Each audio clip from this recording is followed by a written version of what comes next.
Hello, ladies and gents. Welcome to the Emergency Reload.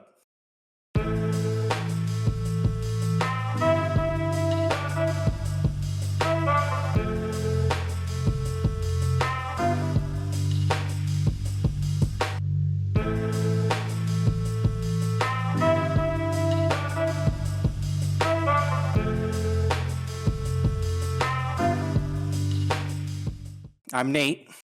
I'm Brandon. We have something for you.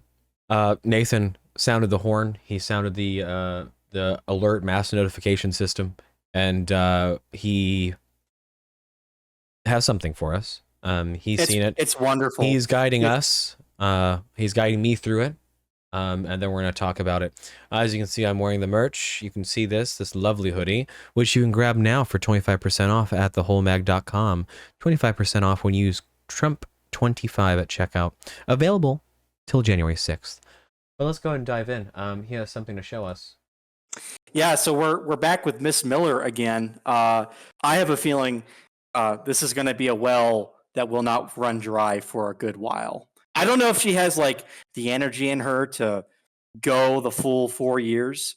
Right. She certainly doesn't have you can tell in her eyes she doesn't have it in her for a third term. Well, we already know that they're full of shit anyway. So if the level of care here is just makeup stuff, then she has ample material. Like from the title of this, right, is how right-wing media took over America. Now, there's a lot of stuff in here. She's a little smarter than the average, bear here. She will talk about real things that really happened. But they'll have almost nothing to do with her main point. No, the lens in which she's viewing history, very, very wacky. Okay. I guess we'll just get right into it then. You've primed us. This is excellent. Watch us turn a 26-minute video into an hour podcast. It would not be surprising. So I recently left Twitter for Blue Sky, follow me, because Elon Musk, who we all know was a major Trump funder, has turned Twitter into a MAGA propaganda hellscape. And it wasn't even that fun to begin with. I'm not interested in participating. And while Elon's overt manipulation on Twitter is pretty horrifying to watch, it's only the latest in a very long timeline of billionaires buying media companies in order to control the narrative. I do want to stop right here. It wasn't a problem with Bezos. It wasn't a problem with any of... They're so clueless. It was never a problem when the person I liked and had the right talking points and beliefs did it, but now I'm angry. Yeah. The thing they hate Bezos for the most is he also wants to go to space. And they're like, why do the rich assholes just want to leave the planet, man? Like they'll do that about Bezos every once in a while. As if they're not like opening it up to the public too, for like public space travel. Who knows? Like it's only the rich assholes that are wanting to leave Earth. Actually, now as that if I think these about same people didn't say that they would do it in a heartbeat if given the opportunity. They would just leave this Earth. They would leave it. There's too many fascists in America. I'm leaving the planet. In America. I'm going to the moon. I'm going to the moon, man. Amazing. So yeah, just real quick, it's only a problem with one of these billionaires does it. The one billionaire who's the least weird, the least whacked out, the most likely to not be at a Diddy party. like as far as billionaires go, he's the most normal. Yeah. Him, Trump, I can't think of any others. None come to mind. They're not usually normal people. So of course it figures they hate the most normal one of the bunch, So the bar's really low here. Already this is so unsurprising. Is that what she's just saying now? It's so unsurprising. It's so liberal. It's so predictable. It's let her go on. Hey, it's the same Demon Reagan shirt. It's crazy. Wild. You think she washes it? Probably not. And Trump's latest win shows definitively the propaganda works. The conservative media ecosystem with Fox News at its epicenter has created a sealed feedback loop, and it's responsible for brainwashing your least favorite cousin. Okay. Tucker Carlson is probably the most notable, and he's not even on Fox anymore. Let me make this very clear to you and everyone else. Greg Gutfeld should be the left wing of this country. That's how that's how I see it. What's hilarious too is she's also showing somebody who is not even part of Fox, got kicked from Fox for mentioning God, and started his own network thing online. So already this is bad. She will go on to mention a couple personalities from Fox leaving and starting their own brand and pulling that audience with them. Yeah. She'll also go on to state that blogs like Breitbart and Drudge, she doesn't mention Drudge by name, but Breitbart, she does. She'll mention that right-wing blogs or news aggregators have affected this channel because of social and internal pressures. So when she says a feedback loop and it's like enclosed and she will in the future, she will demonstrate she doesn't believe that. It is so funny too, as if like Twitter hadn't been that same thing that she's accusing that, as if TikTok isn't the same thing, as if any of these social medias aren't exactly. And by the way, for those who aren't in the know, Blue Sky is a microblogging Twitter clone, part of the Fediverse.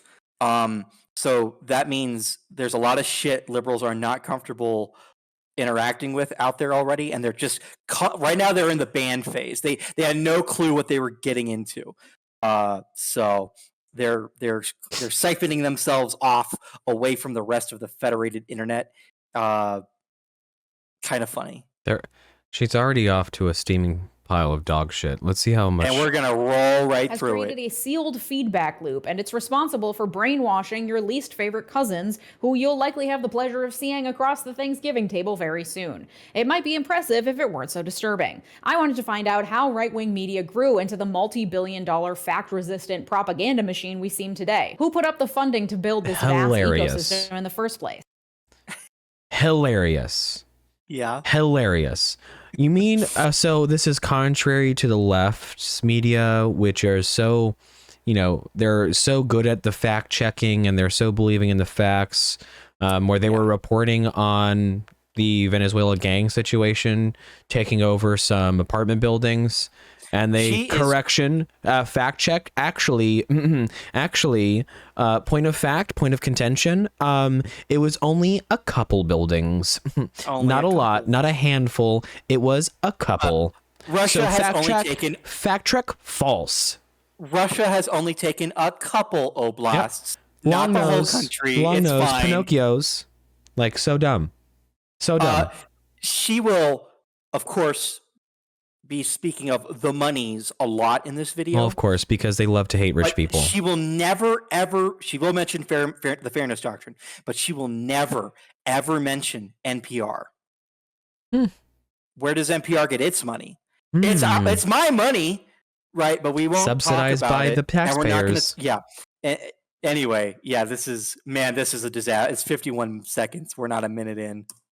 This is who's funding the right-wing media. Let's get into the line. She's already crossed it. But I think it's worth taking a step back to understand what we mean by right-wing media and how it became so powerful in the first place. Many factors have contributed to the ecosystem. The first time that sentence has ever been said in ever, all of human history, is the phrase right-wing media being so heckin' powerful. Apparently, she has some really powerful hashish. It's apparently just the strongest shit on the shelf. It is the strongest stuff. It is 130 proof. I mean, I hate her now for another new reason. She believes in the marketplace of ideas. Yeah. What happened to liberals, man? What happened to liberals? I don't know. She's very, very much not with the shits, as the youth would say. Is that old now? I think that's old. It's dating us. Media Yeah. fragmentation in the digital age, increasing political polarization, and the massive profitability of rage bait and the culture wars. But what makes the conservative content ecosystem uniquely powerful is that it's simultaneously isolated and unified. Unified because even though these outlets compete amongst themselves for clicks, when it comes to reinforcing the GOP's narratives, they're marching in lockstep. Realities. And isolated because Reality. conservative outlets are first and foremost contrarian. They define themselves in opposition to the mainstream press. This is true, right? She's not totally wrong about. Yeah. Again, No, that's like I said honestly earlier, the first actual She's gonna viewpoint that go was through a correct. couple things. She's gonna go through a lot of historical, facts and things that happened. This is true, right? This is why, if she is even a little bit correct here about how powerful right-wing media is, in the way that it does not have the massive reach of, we'll call it classic media, it Right. has a very powerful underdog status. Every time an article is banned from a website, every time an author is blacklisted or canceled, it's never someone that works at CNN. It's never somebody that works at NPR, right?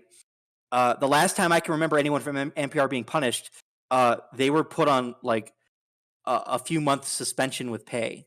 Go have a vacation. So is she right?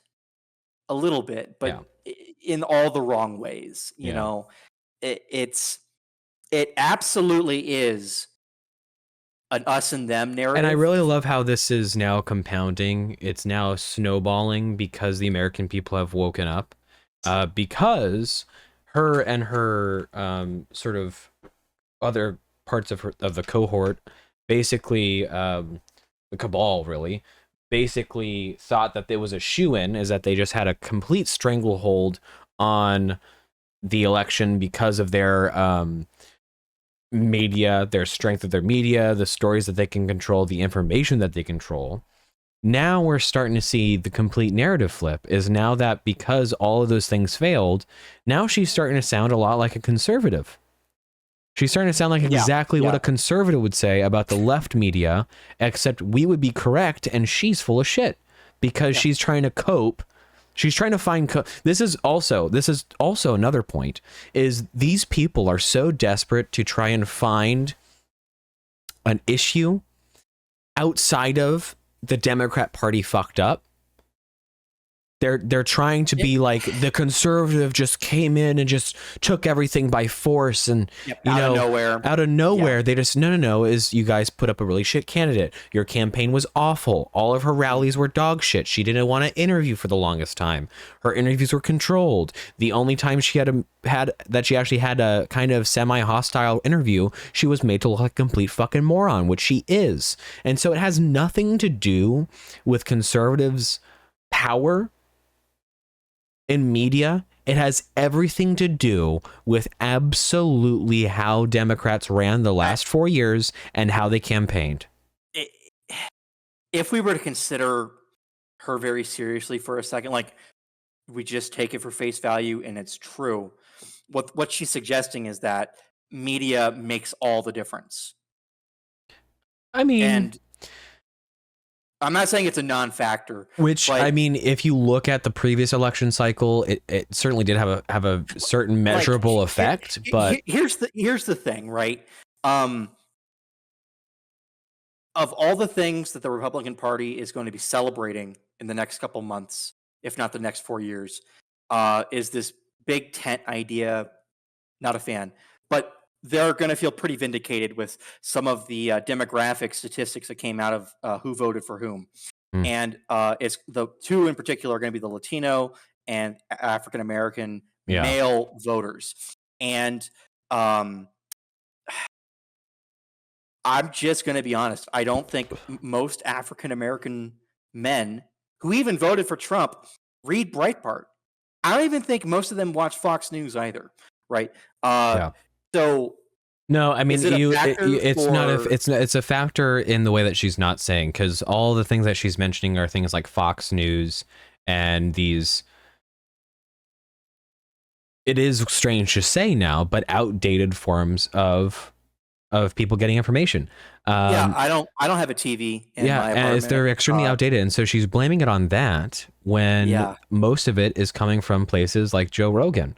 The fact that Trump and JD Vance went on the Joe Rogan show, that's media, and that had a very good effect because it humanized Trump and JD Vance to just be like people, and they just talked. And as a matter of fact, I'm willing to speculate that they've turned certain forms of media into a boogeyman. If it really was a marketplace of ideas, and if it really was as simple as get your best candidate in front of as many cameras and best personalities as possible, if that's really all it took, which they believe, well, some of these are too dangerous. Rogan was too dangerous, right? Brett Baer was still like, that was a grizzly. Here it is, Nathan. Is they do believe in the free marketplace of ideas.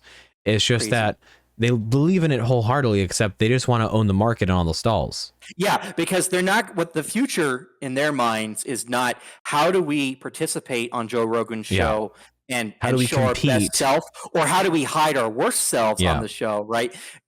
They're saying we need to regulate people like Joe Rogan. Exactly.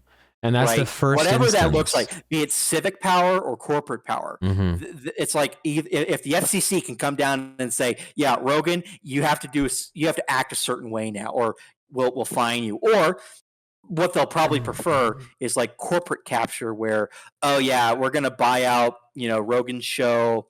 It's sweet vindication because you can just apply the same rule to everything these people say.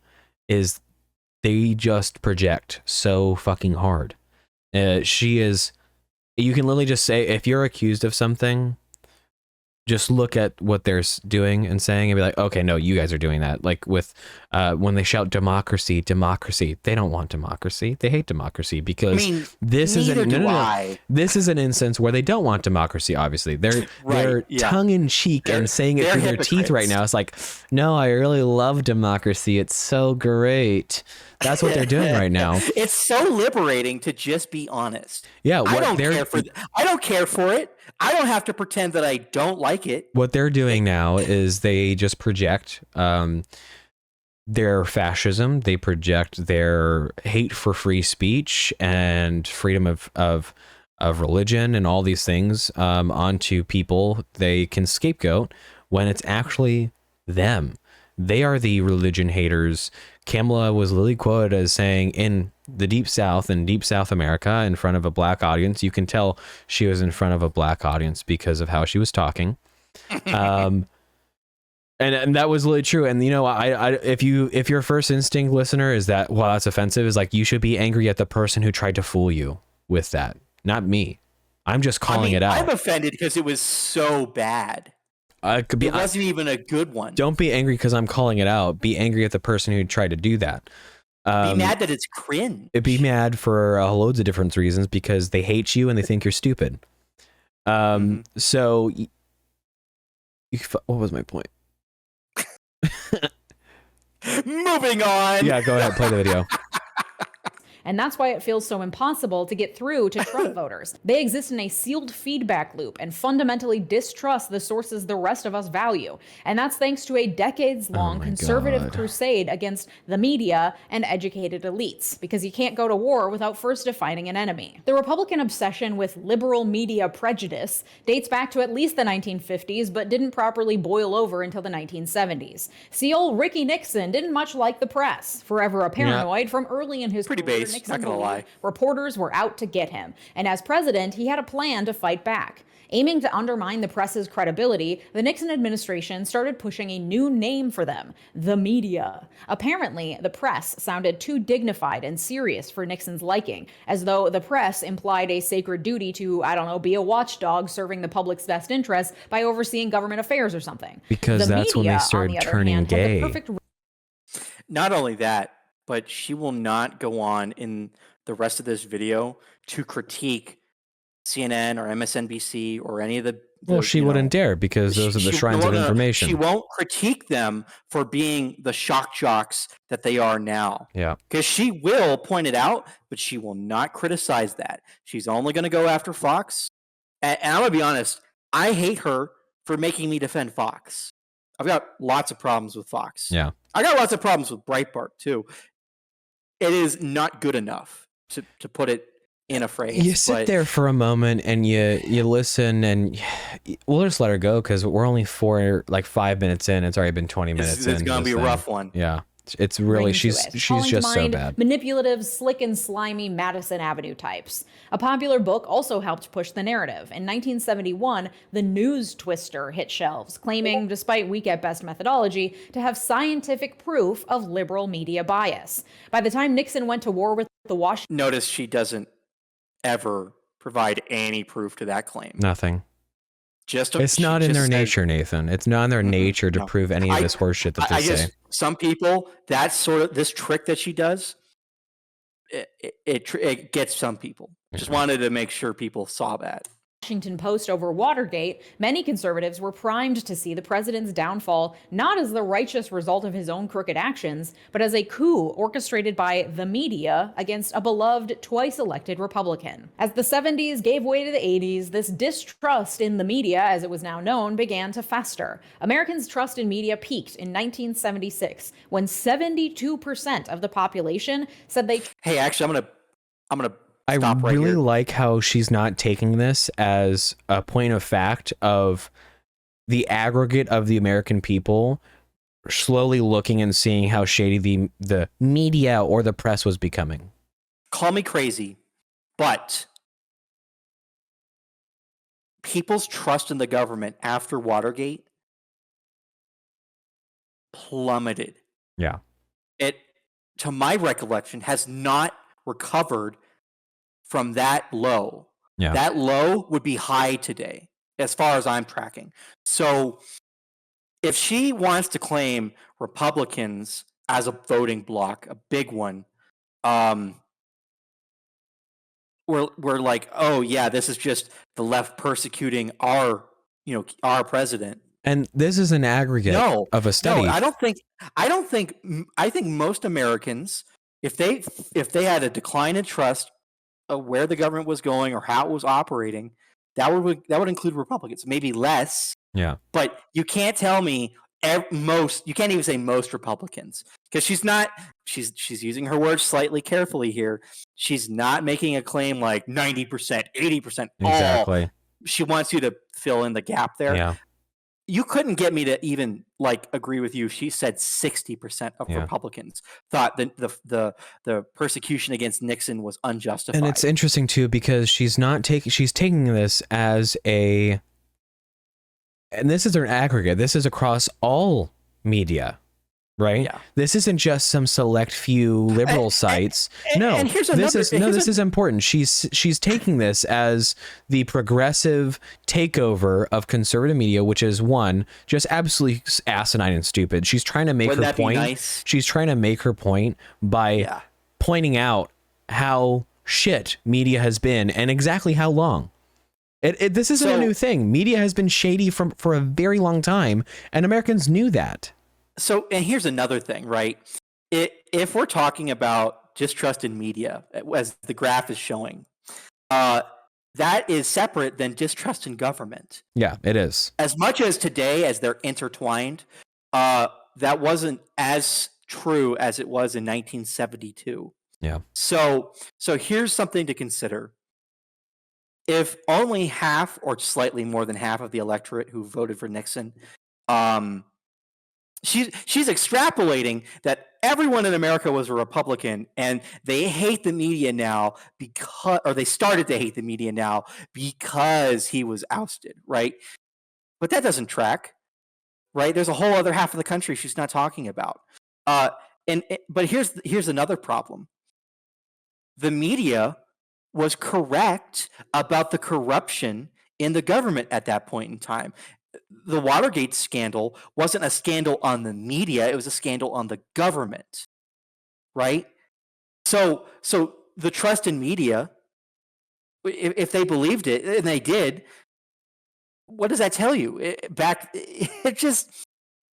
It's very frustrating listening to her just smear the canvas. It's really interesting. She's trying extremely hard, but I just think it's also disingenuous. The trust in American media is not a measure of the quote unquote takeover of right media. Those are not correlated at all. Those aren't correlated at all. Now she doesn't really make that point, but she's trying to. She's trying to. She's showing that this is all backtrack for a history of why her point is correct. Trusted mass media a great deal or a fair amount.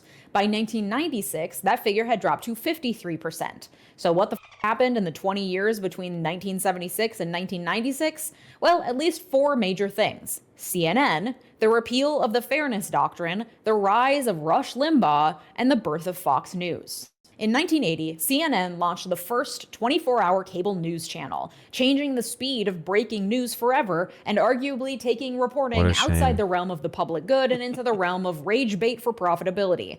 As a cable news station, CNN had far fewer restrictions than broadcasters using the public airwaves. Public broadcasters like CBS, NBC, and ABC were considered public trustees with a duty to serve the people. Part of that responsibility included the equal time rule, also known as the Fairness Doctrine, which required newscasters to air competing views on important issues in approximately equal measure.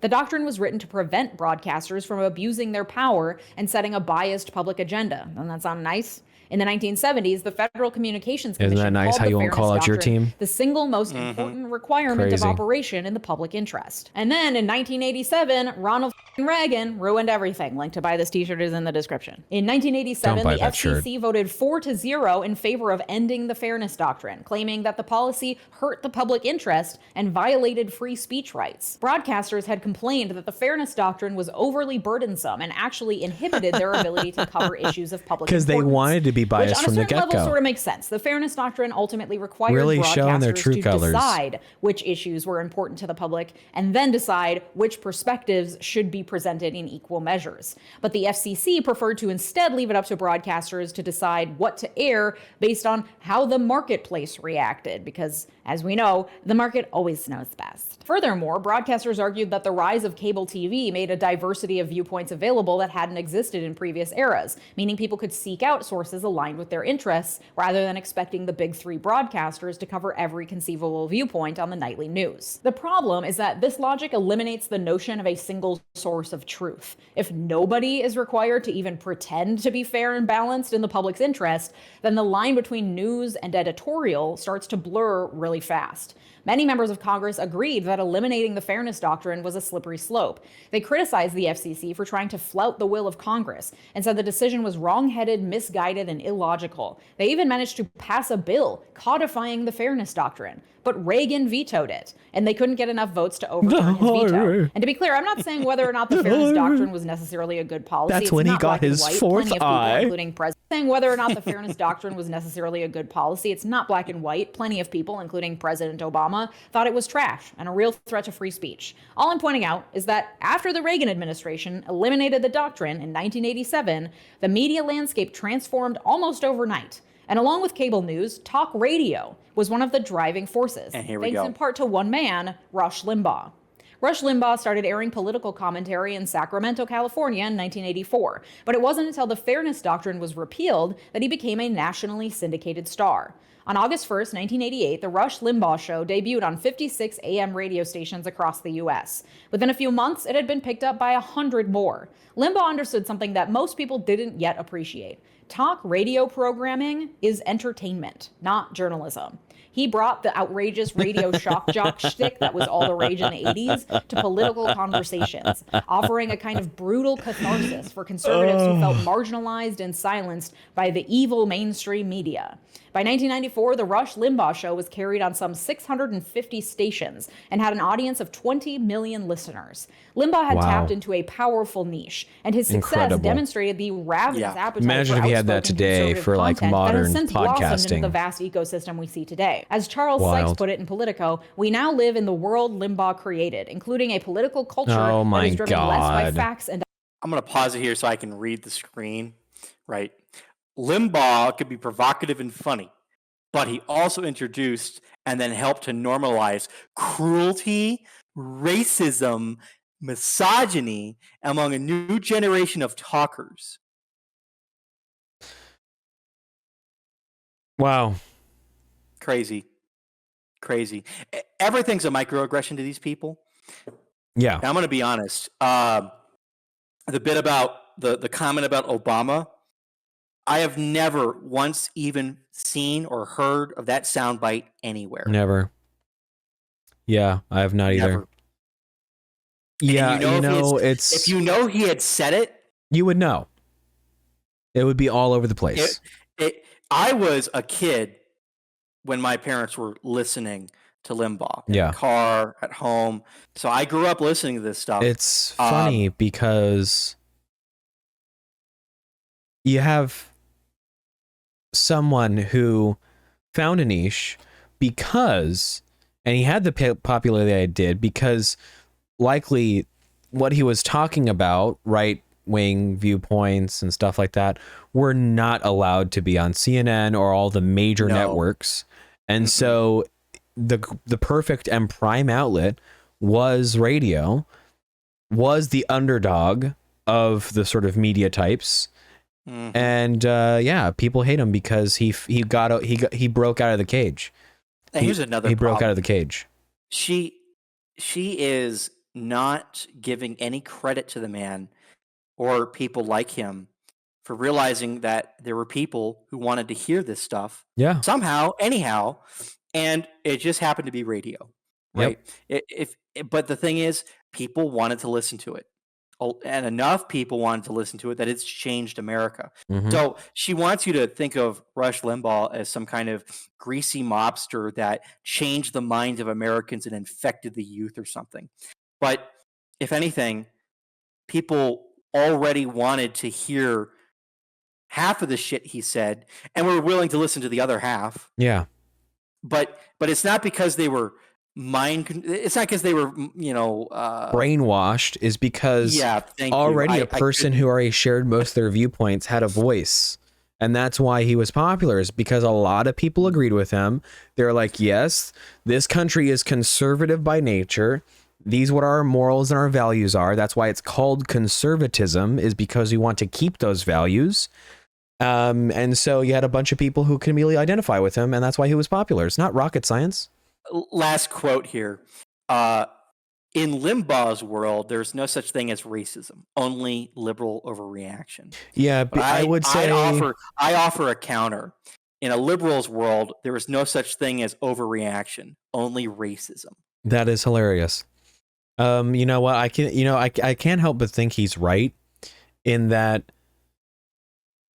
What is racist?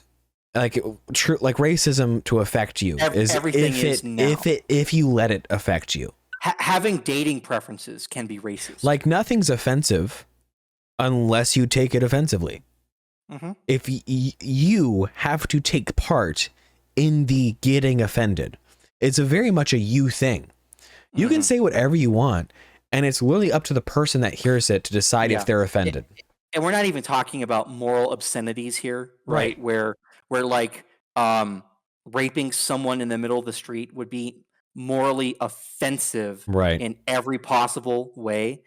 That is not what we're talking about that's why they use the word offensive, right? It conveys a righteous indignation. Really, it's just that their ass hurt. Yeah. It's just ass hurt. Their butts are itchy every time somebody makes a joke. Every time. Ideas than by slurs, rationalizations, conspiracy theories, and alternative realities. Limbaugh helped to normalize cruelty, racism, and misogyny among a new generation of talkers. By 1995, 70% of all talk radio listeners identified as conservatives, but they wouldn't be confined to talk radio for long. Australian media mogul and real-life supervillain Rupert. Like they should be penned in the talk radio. She's also these fucking animals. They should stay in their concentration camp. How dare they? She's literally just detailing how conservatives got their foothold in media. Because the system started against them. They should have stayed in their place. Yeah, exactly. Is the system started against them, and here we have people who got success, objective success, because they weren't some sort of mainstream outlet. They actually had to be popular to have the airtime that they got. They couldn't just like there were no be radio unpopular. farms. Yeah, exactly. They couldn't just be unpopular and still have a show. People listened to them. They got popular because people liked them. There was no metric-driven analysis for radio. No.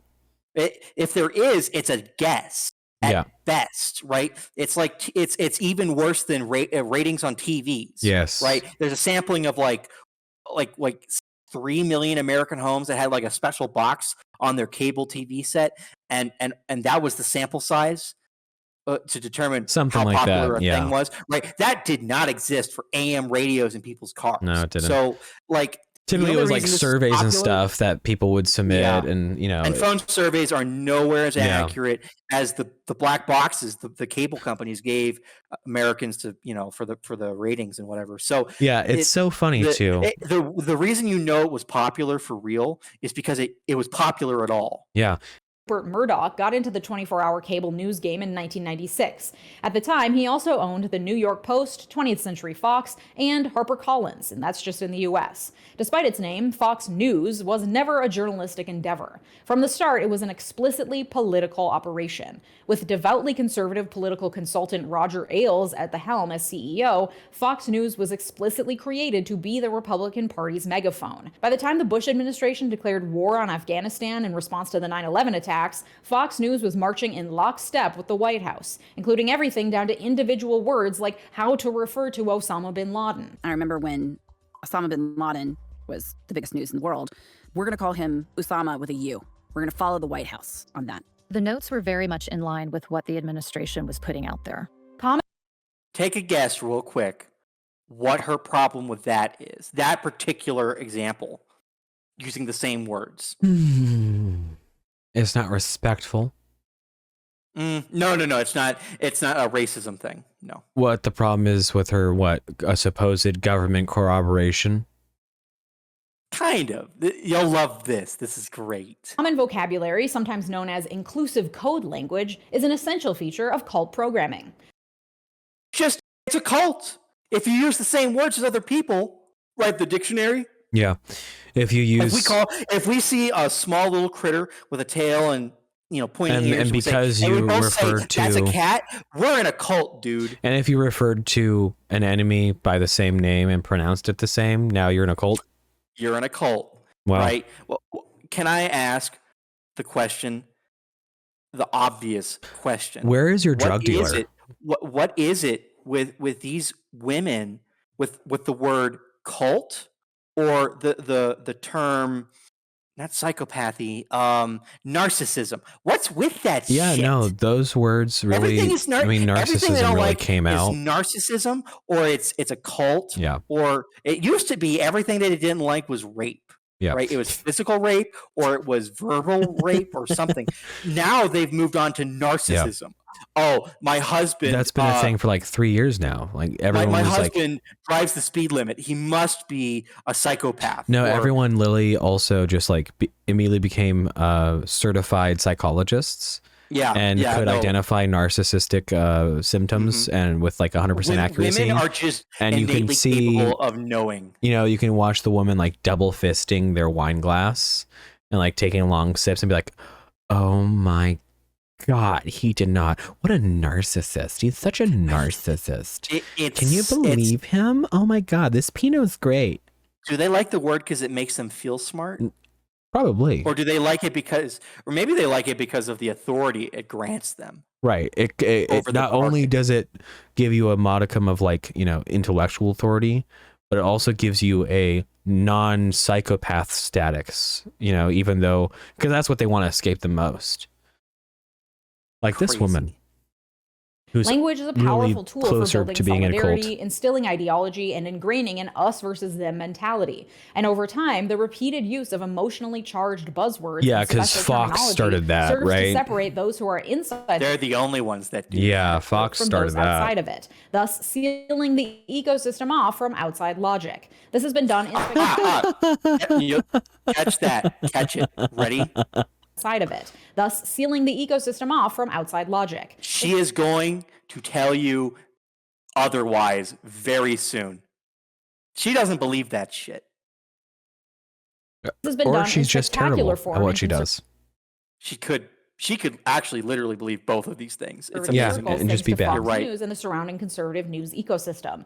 And the great trick is that while much of what Fox and its ilk put out is bullshit, there are just enough verifiable facts mixed in to make every claim seem plausible. And the wait. audiences eat it right up. This Are you fucking for real? You just admitted that there's just enough plausible fact in there?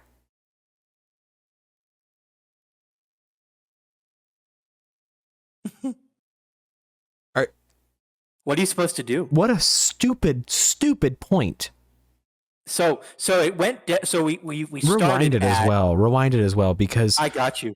critical race theory in the federal government, and that's your, like, you know, is that the plausible fact that you found? That's Well, is okay, that so your example of what they were saying to make it true? If you're keeping score in your head, we went from here, which is there is no journalistic endeavors or integrity at Fox, to there's a little bit. Yep. It's kind of there's something there, But it's all right? lies, and also But there's they're truth. twisting it. It's not There's really the lies, case. Right? There's lies, and then there's truths in there too. Yeah, they're not nuanced enough to get it right. So- Okay. She's so vapid, it's not even circles funny. thanks to Fox News and the surrounding conservative news ecosystem. And the great trick is that while much of what Fox and its ilk put out is bullshit, there are just enough verifiable facts mixed in to make every claim seem plausible, and the audiences eat it right up. This past summer, Fox News hit its Cope 90th harder. consecutive quarter as Cope the harder, number one you fucking most idiot. Again, she said the word audience like the audience was never going to be there or waiting Yeah. for this. Can she cope product any or harder? service. This is such massive cope. It's so funny. I think what she's doing, perhaps, and I'm not totally confident on this, but I'm willing to speculate a little bit here. She might be trying to do a unity centrism kind of meme, like, why do we have to be so polarized, man? Like, all I want, which sounds great, right? Like, wouldn't it be nice if the country would stop tearing itself apart? But then you remember that people like her it's the think people it's on her okay side to who chemically are castrate boys. yeah, totally and who normal, are right? unironically the only ones really guilty of political violence. You know, or how strange it is that if you were to ask her enough questions, you could get to the point where she would just say she hates herself because of the color of her skin. Yeah, Right? That's not normal, right? it's not normal. She's a weirdo. She's in a She's cult. freak, She's in a right? fucking cult. right? She's narcissistic. She's but- unironically in a cult where she believes this So- garbage. and the thing is, it's like it's difficult to put it to words because it's so bizarre. She thinks if we stop being so mean to each other, because you know, maybe last year she would have said something like, everyone that watches Fox because they're bad people. Now she's saying something different. They're just rubes and they're falling for it. So there's still a moral superiority there in the analysis And intellectual superiority, because they love pointing out that the demographics of people who voted for Kamala remember, were college educated. moral and ethnic, the ethics and those two things are conflated together, right? To be correct is to be good, and to be good is to be correct to these people. Yeah. So to be morally superior or to be intellectually superior, it's the same thing to most of these people. Yeah. So in that new critique she's giving of people who watch Fox or read Breitbart, she's not being explicitly partisan in that they're evil people. No, she's just saying you're dumb. That's what they've always been saying, and this is what they're saying now. It's actually, you actually make a phenomenal point, because you look at all lazy TikToks and social media right now, they're all pulling up stupid demographics of college education amongst voters and who they voted for. You're absolutely right. Their cope now is that, well, they're all just dumb. They're all just idiots. They're all just uneducated redneck hicks who but the have no problem idea. Here's the problem. Not only are we too far past that to get to this weird, like handshake of a country anymore. Yeah. The thing is, even if we were to get to that, we would be sharing a country with monsters. Yeah, we would be sharing a country with people who believe that a man can be a woman and a woman can be a man, and that it's acceptable for a man to walk into a woman's bathroom and do creepy stuff, but they're not touchable because they think they're a woman, because they're mentally ill. You can't send them to jail because then you'd be guilty of a hate crime. It's a racist country and the system is rigged against you, and that's why you need the government's help, so that way they can help you out. How? Well, they're going to give you as little money as possible so you keep voting for them and keep them elected because they want power. They think you're stupid and they hate you. Yeah, they don't want you speaking. They don't want you thinking. They don't want you to have an idea. They don't want you to have a brain. No. If they could take that out and just put in a Democrat voter ballot, they would. Absolutely. Everyone should really seriously consider whether or not you like guns or not isn't the question. You should really consider, though, why they're so interested in keeping you from being able to arm yourself. Exactly. What Why? on earth? Do you know what are these they leftists thinking? really? You know who these leftists really envy? They envy countries like Canada.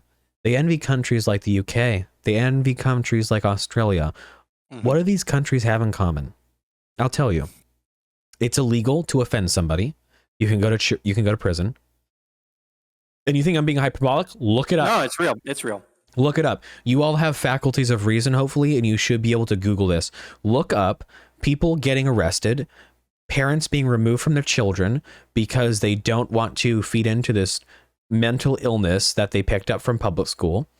A man in Canada is fighting for his right to be his daughter's parent or child's parent because he took his child to the hospital, and the kid started saying some weird shit, and they were literally about to start the kid on treatment in situ, and he goes, no, none of that, and he was reported, got arrested, and is in jail. A man somewhere in flyover country in America, it happened to him.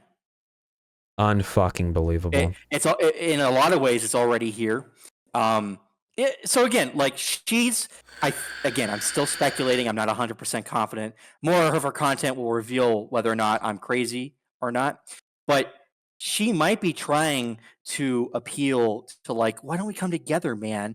And frankly, there's a lot of good reasons not to. No, see, and all the hallmarks that I would see, I haven't seen them in this video. I haven't seen the let's kumbaya, let's put aside our differences. No, it's not explicit. That's why I'm not. I don't even think it's implicit. I don't even think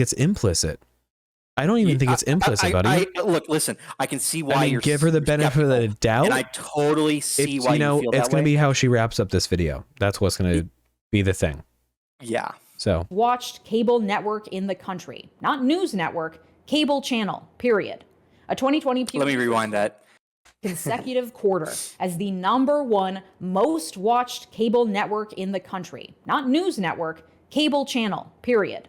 A 2020 Pew Research survey found that Republicans trust Fox News more than any other outlet, and that the more conservative a person is, the more likely they are to say they trust Fox. But though Fox News largely sets the right-wing media agenda, the secondary players in the ecosystem have shifted over time.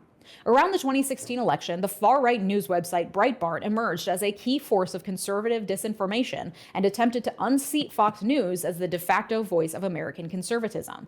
According to a Columbia Journalism Review analysis... So now it's like maybe twice or three times she's used the same word ecosystem, as if conservatives are just these little guppies in this terrarium or aquarium that Fox News, this cult leader, is just feeding what she would describe as bullshit. I mean, I got a different way of looking at it. How come conservative Americans are incarcerated on this like plantation?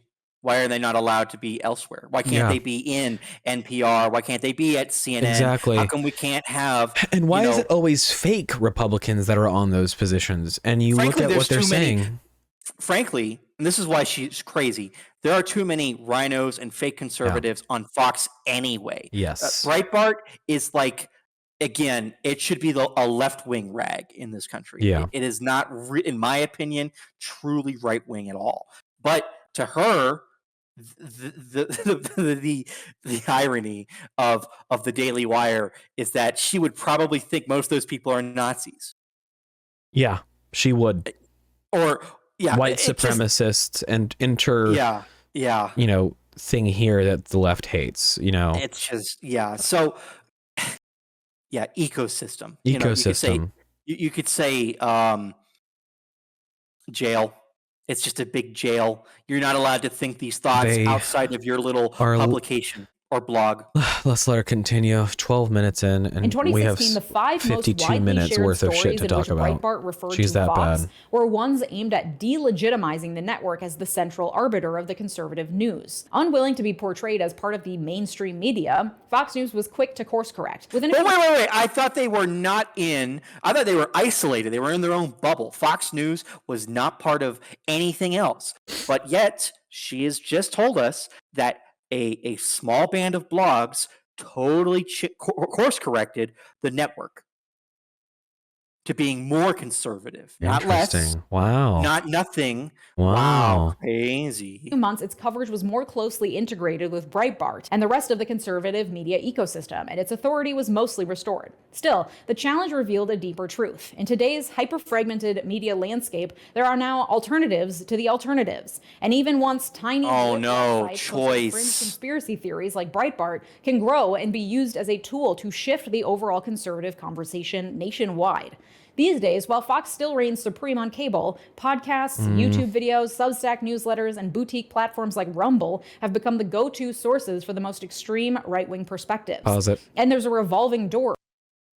No, maybe because Rumble had to get started up because YouTube was so proactive in silencing and preventing conservative viewpoints from being talked about. Maybe because these other companies are actually the mainstream media who has a stranglehold on America and actually took it over. Let me give a quick. Wow. You ever think about it like that? Let me give a long example, right? Personal life story. You might remember this. I had a playlist on YouTube of a lot of conservative, right-wing, and farther skewed to the right content on YouTube. It was popular in 2015 to 2017. A lot of it started getting banned and shadow banned, and some channels were deleted outright. But the only content I create is here on the whole mag. I don't do anything else. I don't use my YouTube channel for creating content. I use it to view content. I had a playlist about a year ago, maybe 2 years ago, because I was still at Washington at the time. I got a notification from YouTube saying I had a channel strike. I look at it and I say, "What does that mean? How?" I didn't even comment for the longest time on YouTube for several years. I've only begun commenting recently. It's weird. I should stop. But I look at the channel strike, and I'm given a strike because I have harmful content on my channel. And I'm like, I have 3 private videos on my channel. And one of them is of my backyard, another is a 4th of July event, and the third one it was the 4th of July because you love America. It was a stream of playing an ant game on my phone. No, that was my content was actually not what was in question. The problem was my playlist had harmful content. My aggregation of other people's content gave me a channel strike. You were collecting viewpoints which the Alphabet company didn't like. Yeah. So now if I get another strike, I didn't know you get a strike for that. If I had known that, that's wild. I would have just saved those videos in a separate Word document as links, which is what I do now. Right? So literally wild. If I get another strike, that's my channel gone. All of my favorites, all of my music, all of the everything gone. Personal videos, only 4. or 3 or whatever, those are gone too. But imagine if I had lots of home movies up there or lots of neat little memories. Like, that's crazy. And Yeah, and they could just take that away because you it's harmful. compiled It's extreme. videos that other people uploaded that are already on their platform. Yeah. Again, So- this is the so this is public why square things- not being so public. This is why PeerTube and Rumble exist. Yep. And to that end, speaking of boutique political platforms, Blue Sky is becoming that right now.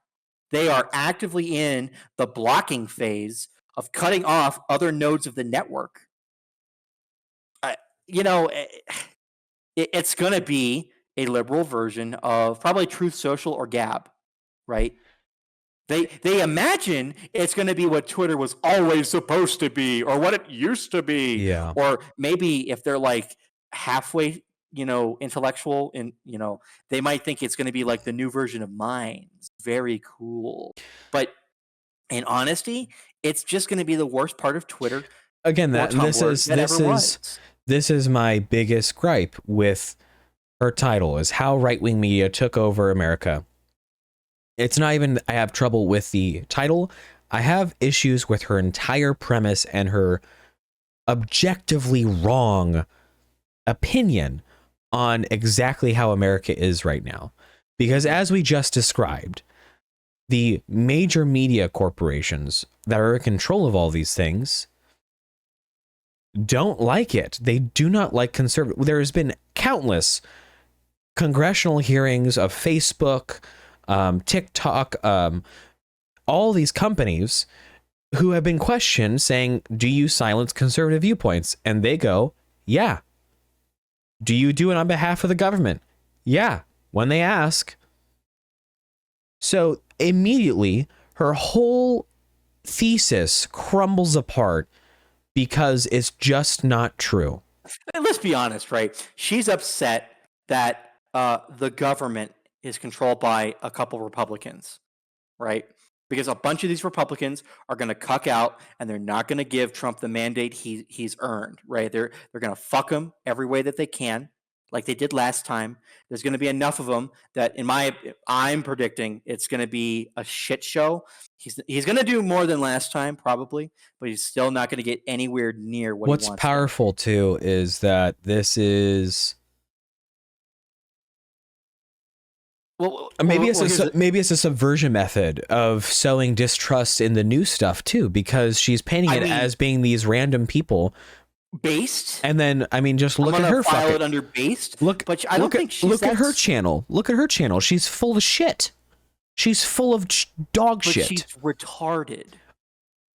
It's a different flavor. But again, right back to her being upset. She's upset with one part of the culture and power being controlled by ostensively her enemy, but there is a lot of traitors in our midst. Yeah. So it's just beyond that, right?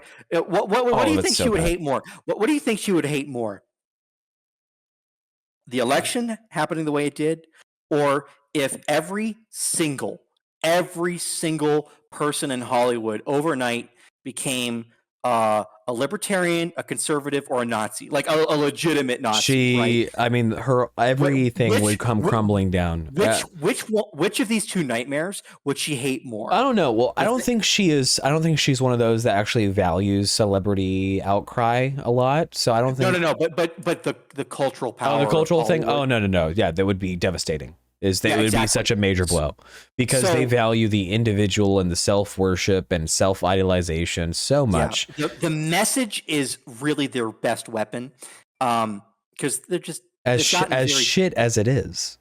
Yeah, but they're very good at it. They've had a lot of time to practice. Oh, they've been doing it forever. And they also squash any dissent, so no one rarely ever gets looking a chance at you, Facebook, looking at you, YouTube. You do it all the time. How many money people down in Hollywood would fund a film praising Donald Trump or a Trumpian character? Or let's not stop there. Praise God. Yeah. There's a individual creator, The Chosen, is a series on YouTube. Oh, yeah. Made by a guy, which is honestly, it beats anything that is out in Hollywood today, if not for the past 10 years. Yeah. It Wow, is- it's crazy. The promise of YouTube is actually being fulfilled. It is. That's It wild. is amazing They quality. hate that. They hate it. Amazing quality, production value, acting. All the actors are stellar, and there's no reason why people shouldn't know their names. They are amazing. The Chosen is. I've been watching clips of it recently, and I've been blown away. I was like, this is just some guy It's a like web series. started it, and then it's on YouTube. Holy shit, this is amazing. It is beating Hollywood. It is beating any TV show as far as quality and just raw emotion. If it It's was just so truly- so beautiful. If it was truly about making money out there, there would be at least no less than one finance guy who would be willing to take a risk on something different and something unusual, Yeah. but has market value and no one's tapping into it. He could corner it, and You're just be right, like, hey, but that's one finance guy out of a group of like 10 that are in charge of a company. So right. And not only that, even if it was all the money in the world that could be made on a project like that, it would go against his sensibilities to publish it. Yeah. To fund it. So it's not going to happen. It's not about making money. It's never been believe it about or making not, the money. it took us an hour to get to 13 minutes. We are cooked, brother. What's our ratio there? I don't even know. That's Do we couldn't even tell you. bother? Do we even bother finishing it? Yes, I know you it's are. so I know good. you already watched it. So it's bring up so some good. final points. Let's speed run through it. Yeah. Let's try to keep it to a minimum. Yeah. I'm so sorry. For super key between Fox points. and these more extreme platforms. Many conservative celebrities who rose to fame while working for established media organizations have continued leveraging their profiles after leaving those outfits often in disgrace, including Megyn Kelly, Bill O'Reilly, Tucker Carlson, and Steve Bannon, whose podcast The War Room was named the top source of misinformation in 2023 by a Brookings Institution study. The relevance of Very university. over actual Yeah. news gathering organizations speaks to a unique moment in American history at which trust in mass media has reached an all-time low. As Why of this is year, that? Not Fox, 31% not of Fox. Respondents to a Yeah. Gallup poll said they felt a great deal or fair amount of confidence in the media to report the news fully, accurately, and fairly. So instead, Americans are putting their faith in individual content creators who sometimes say things their audiences want to hear. You probably wouldn't be tuned into this show right now if you didn't understand that impulse. And it never ceases to amaze me how many comments I get from people calling How me wrong out you're- for being how biased wrong you and not are. presenting fair, equal, and unbiased reporting, despite the fact that I am not, nor have I ever claimed to be, a fair and balanced source of journalistic reporting. That's I'm not obvious. a journalist. I care deeply about the factuality of my sources, but this She's isn't expecting live on the ground a golf reporting. clap Yeah, for that. a round of The work applause. real journalists, Congrats, it's you're easy doing the to bare digest fucking content minimum. and provide additional Crazy. context that news sources don't. Being including honest? legal knowledge as a lawyer. That's the value I provide to you. And I hope to God that in addition to watching my videos, you also read actual news articles from a variety of sources. But the prevalence of people confusing YouTube commentators for fair, unbiased journalists is indicative of the consequences that happen when you have a deeply divided populace with a poor education system whose distrust in the news means there's There it is no again. single source of truth. Everyone's So they seek the stupid. truth out in alternatives. Except me. The difference between me and the right-wing commentators we're talking about is that not only do I genuinely care about facts, but also that my sponsors don't get to tell me what to say. The same apparently cannot be said for commentators like the Tim Pools of the world. Oh, In September no. 2024, Tim Pool and half a dozen other conservative content creators came under fire after a DOJ indictment alleged that they'd been sponsored by Russian propaganda. Yeah, guess where that's going to go?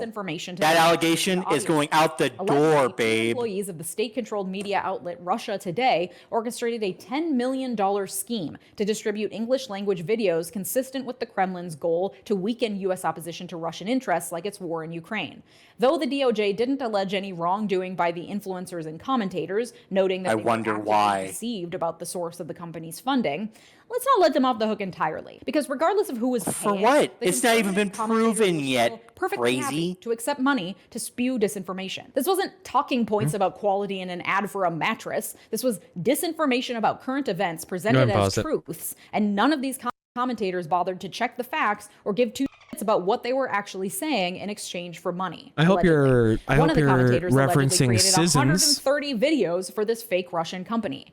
And our collective distrust of news sources that have proven over decades to be credible in exchange for relying on independent third-party non-journalist internet commentators means our media landscape is more vulnerable than ever to the influence of nefarious actors. Oh no, and the $10 media million the Russians landscape. spent buying out a handful of What a influencers disgusting is small term. potatoes compared to the kind of funding being pumped through the broader right-wing media ecosystem at any given moment, even with explicit foreign policy goals in mind. For example, the popular conservative news website, the Epoch Times, is just one of the U.S. news outlets aligned with Falun Gong, a religious movement that opposes the Chinese state. Since launching in 2000, its publications, which aim to foment anti-CCP sentiment, have promoted conspiracies about Democrats, election fraud, and communists to pro-Trump Americans. Though it's ridiculously easy to make a buck off of right-wing conspiracy peddling and fear-mongering, profit isn't always the main driver. The difference between anyway. conspiracy theory and real life Because is 6 when it comes to months. controlling the media and the message, Yeah. Republicans have long understood the importance of having their own media to push their propaganda.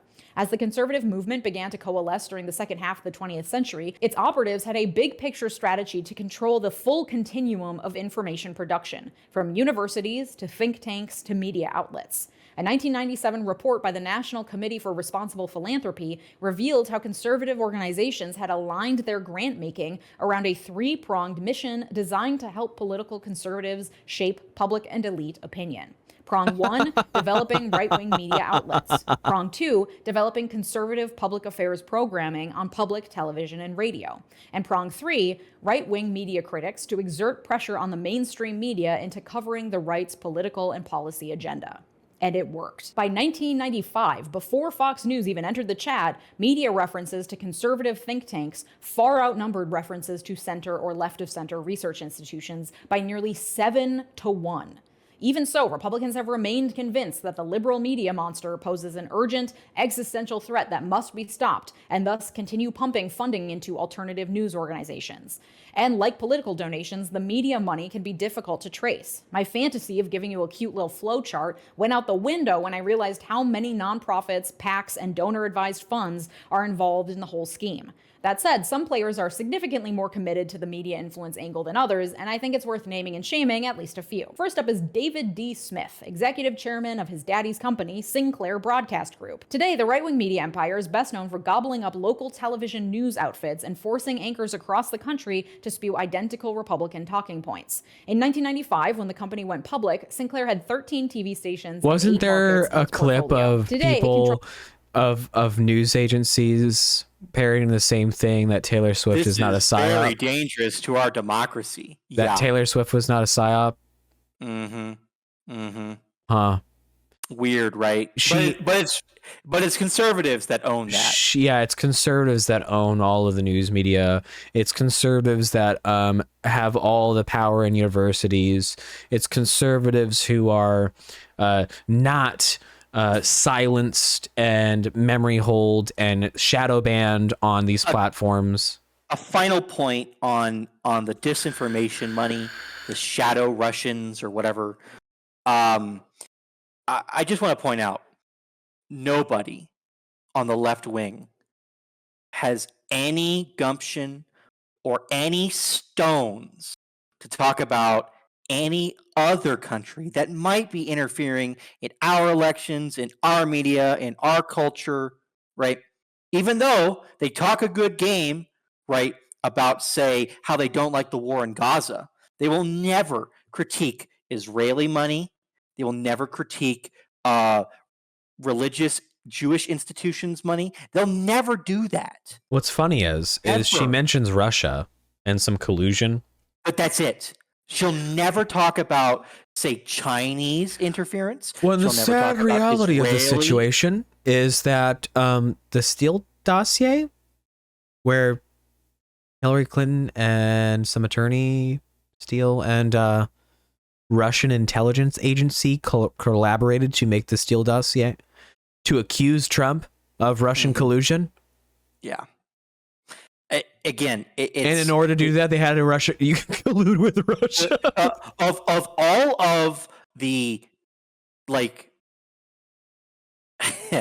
even saying adversarial states is not entirely true to mention all of them in this case, but any foreign actors, any foreign powers that are interfering in our media landscape, to speak of nothing else, to say Russia is the number one culprit, right? When there's China and Israel on that list.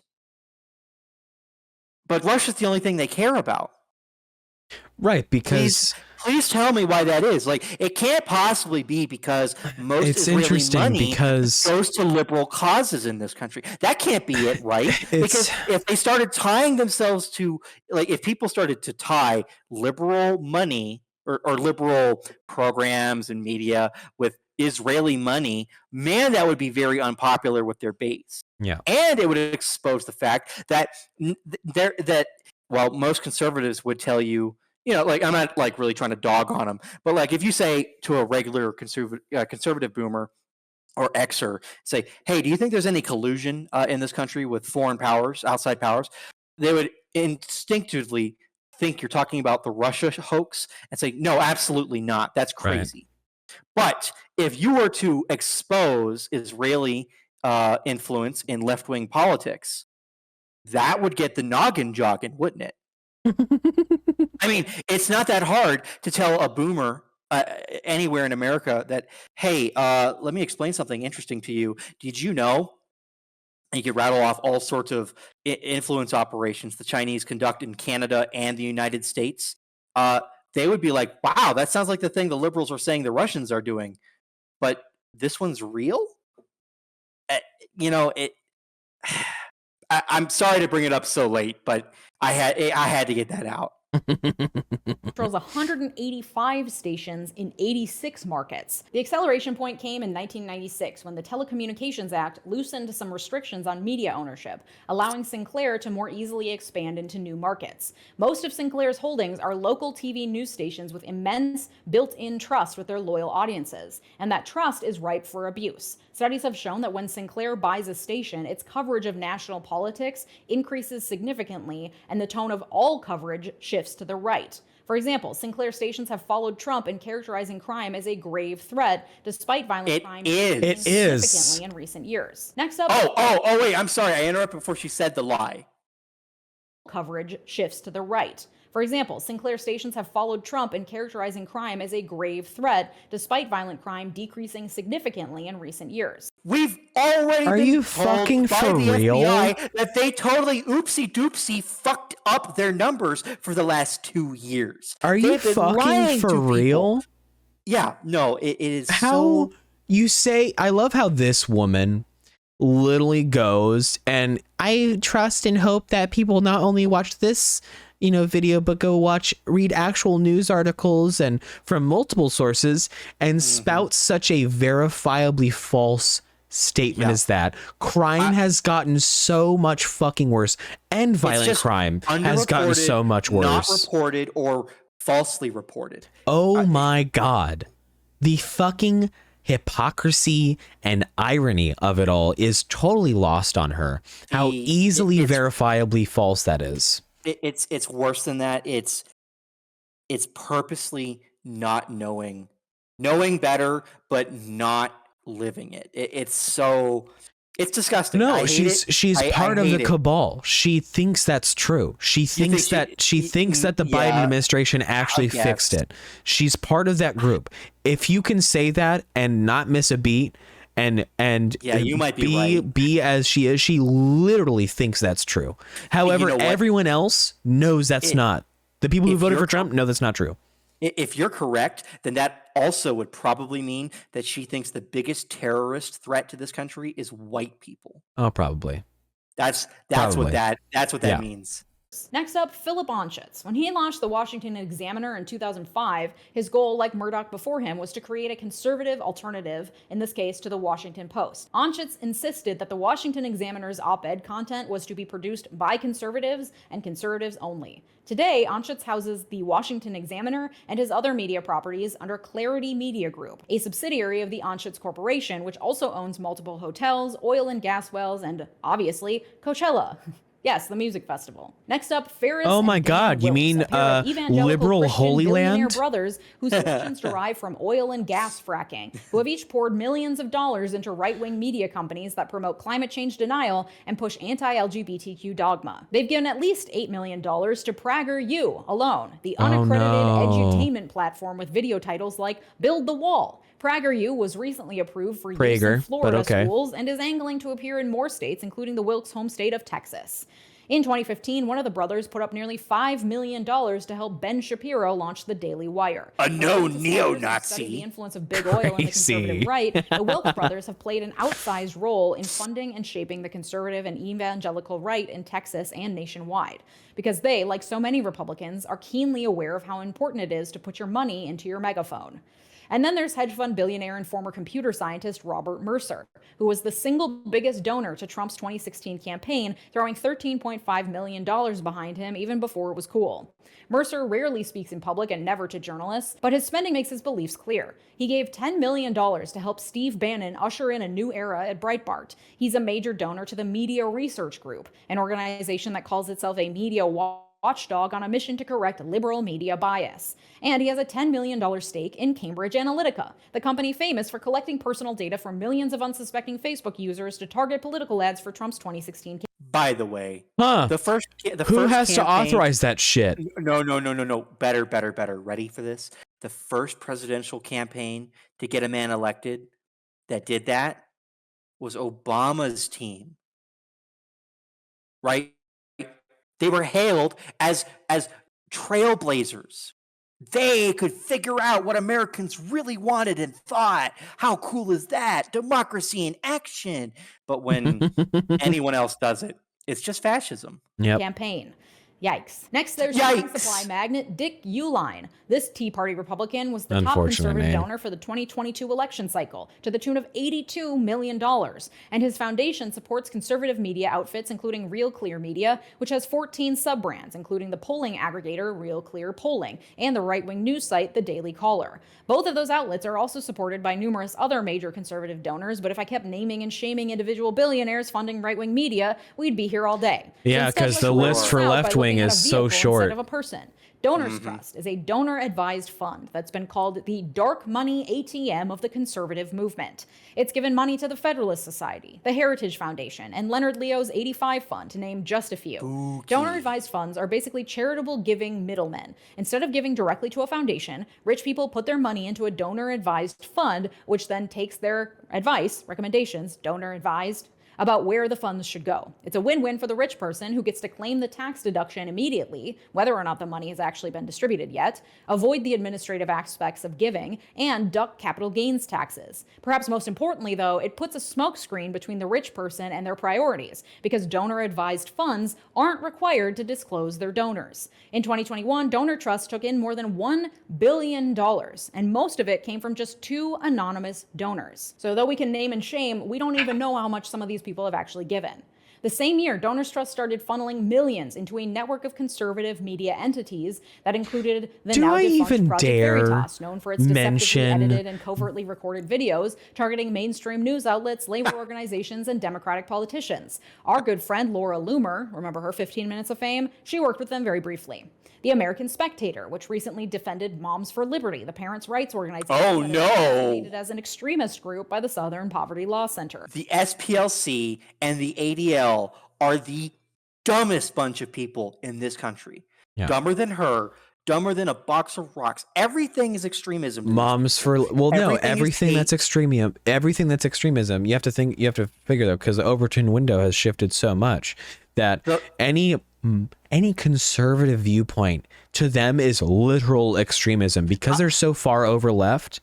Anything to them is extreme. Anything to the contrary of their already wacky ideas is extreme. Let me just let you know that the Anti-Defamation League, the ADL, so stupid.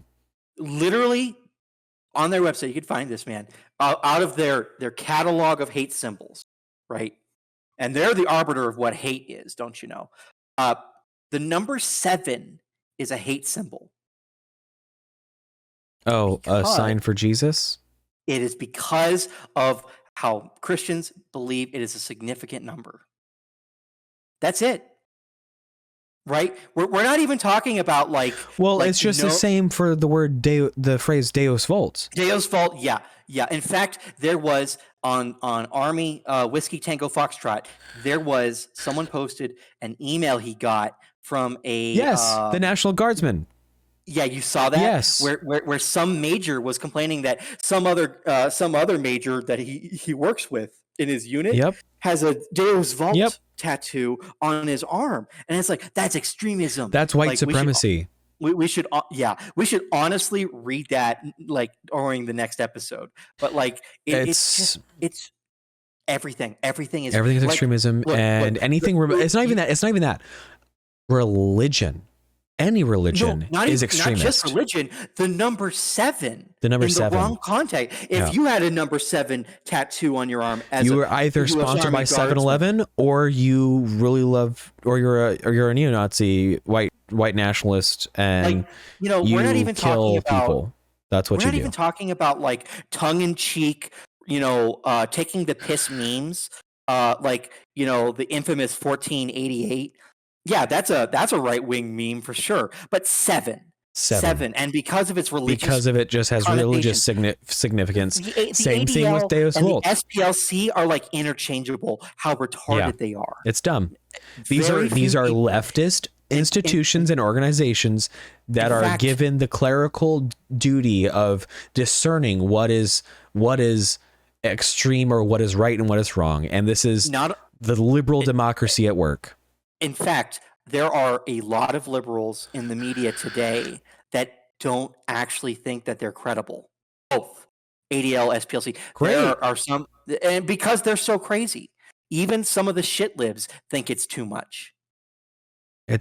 And Metric Media and the Pipeline Media Network, which is comprised of nearly 1,300 pay-for-play partisan news sites and reportedly published more than 2,000 stories relating to the integrity of the 2020 election. Additional Metric could probably Media do a backers fucking include hour-long Dick video like Uihlein, she did Peter of Thiel, how and the Franklin News Foundation, which every has ties to the Koch news network. media The platform, social media platform, everything on the left is, and drown her fucking video because it's and if you, like what me, she's like, pointing out as you pointed out to a thing. Pause it. She's web basically of done. billion- You it's the point of when Hillary Clinton attacked Trump for his tax loopholes and stuff. Yeah. And he went, yeah, I use the same tax loopholes that you guys created for your donors and your buddies. You'll do it too. Yeah. Guess what? What's her name even? Freaking Leeja Miller. Yeah, so I don't pronounce J's. Mrs. Miller. Mrs. Miller here, definitely. Oh, she would probably be really surprised if she doesn't know already. And if she does, then shame on her. That all of her whole cabal does the same exact shit all the time, and if not to a much more egregious level. Pot meat kettle, I guess. And her whole sentiment of the right having so much control over media is just so laughably false. Not only in most recent context, but historically. It is so disingenuous and so insulting to sit here after election cycle. And why this election was such a big deal is because every liberal outlet thought that it was a shoo-in and there was no way Trump could get into office because they all had been parroting the same exact idea because they were told by their elites to keep on calling him a existential threat to democracy. He is Hitler 2.0. He is going to take away everyone's rights. All of this stuff. And people saw through that, and that's why they're angry. And that's why the tune of the fiddle is changing, because now they're being like, oh, well, we're just going to do the same stuff that conservatives have been doing, but be wrong about it by saying that conservatives have a stranglehold on media and information. And they're worried now because people are moving towards these obviously less controllable outlets. And they're shitting their pants because one of their biggest and greatest tools was the media, is the control of information. You look at the Hunter Biden laptop story. They controlled that.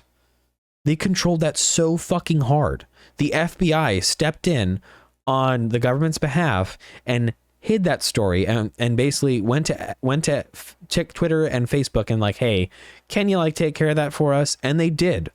You don't believe me? Go to look at the congressional hearings. Something that not enough people do in this country.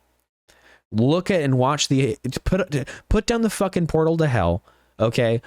Tune in, look at these congressional hearings and see what these people are saying. They're not on your side.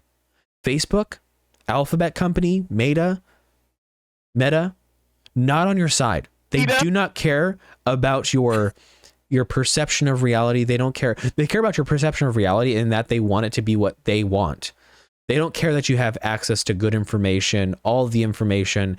Everybody's viewpoints is shared equally. Their algorithms have literally been proven to subvert conservative viewpoints. And this woman here wants to say that conservatives have the stranglehold on media. Go fuck yourself. Unbelievable. Unbelievable. Well, that was a lovely video. Thank you for the emergency reload there. Catch us more as we do more of these. I actually have a lot to edit. Not of this one. I've yet to edit even the previous shows. Don't forget, you can find this merch over on thewholemag.com/shop. 25% off using using code Trump 25 on all clothing and apparel. And I am happy to say that we should be getting some absolutely stunning wall art created by this guy over here, Nathan. So we're going to have some absolutely breathtaking pixel art. We're going to have some absolutely breathtaking military-themed photography, all blown up for your viewing pleasure, okay? So thank you all so much for watching. Thank you all so much for listening. And as always, have a good one.